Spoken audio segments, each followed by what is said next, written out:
nga puno o kasakit sa kilid ni Mora malipay.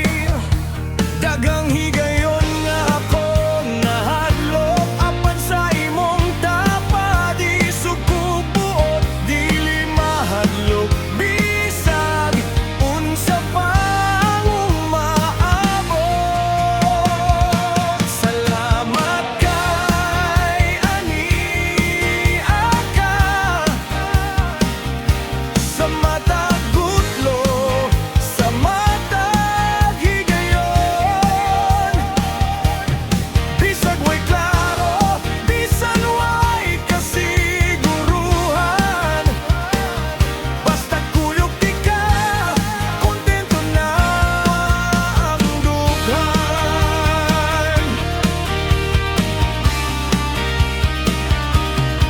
Sa mga luha nga akong gitago, ikaw ang nasayod, ikaw ang niabot.